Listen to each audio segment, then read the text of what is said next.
mesure. je vais Ah, faire pardon. Oui. mon petit pitch, puis je vous laisse après avec grand plaisir. Ce matin, j'apprends que la Commission des droits de la personne et de la jeunesse demande la fermeture du centre de réadaptation de Mont-Saint-Antoine en jeunesse en raison des conditions insalubres et inacceptables dans lesquelles vivent ces jeunes, ces enfants, là, disons-le. La Commission dit que leurs droits sont lésés, ni plus ni moins. Il n'y a pas d'eau chaude, il y a des enfants qui ne prennent pas leur douche, il y a de la pluie qui tombe à l'intérieur, les murs sont pleins de moisissures. C'est inacceptable. Le milieu est si problématique qu'on lui aurait valu un signalement à la DPJ si ce n'était pas, en lui-même, une installation de la DPJ. En réponse, le ministre dit quoi? Eh bien non, c'est pas nécessaire. On n'a pas besoin de fermer Mont-Saint-Antoine. Mais voyons donc. La Commission vient d'estimer que leurs droits sont lésés. On demande à entendre M. Carman en commission de toute urgence. Je vais soumettre une motion à cet effet ce matin. Pour moi, c'est la dernière chance pour M. Carman. S'il refuse, il vivra avec les conséquences.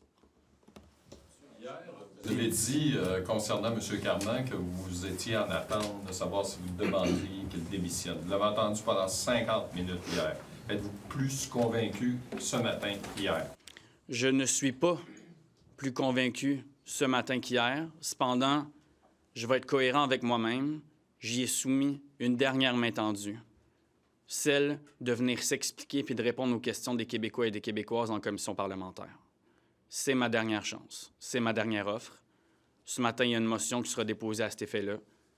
Comme j'ai dit, s'il refuse, si le gouvernement refuse, ils en subiront les conséquences. Donc, vous allez demander sa démission? Je ne peux pas présumer de ce qu'ils vont faire, puis je ne peux pas présumer de ce qu'ils viendraient dire. Donc, je vais me garder de dire tout de suite ce que je ferai, mais je réitère, ils subiront les conséquences. Qu'est-ce qu'une séance en commission parlementaire permettrait d'aller chercher de plus que le débat d'urgence d'hier? Le débat d'urgence d'hier, c'est le ministre essentiellement qui parle. On parle de notre côté, mais il n'y a pas d'échange. Il n'y a pas de questions où on peut contre-argumenter puis où on peut y demander des comptes. Un peu comme une étude de crédit, par exemple, où M. Carman aurait l'obligation, de s'expliquer sur qu'est-ce qu'il n'a pas fait, qu'est-ce qui n'a pas marché, comment ça se fait qu'on en est rendu là.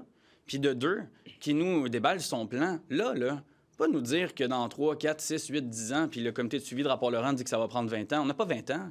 On n'a pas une génération de jeunes à sacrifier. Donc, les Québécois et les Québécoises nous écrivent là, par dizaines et par dizaines.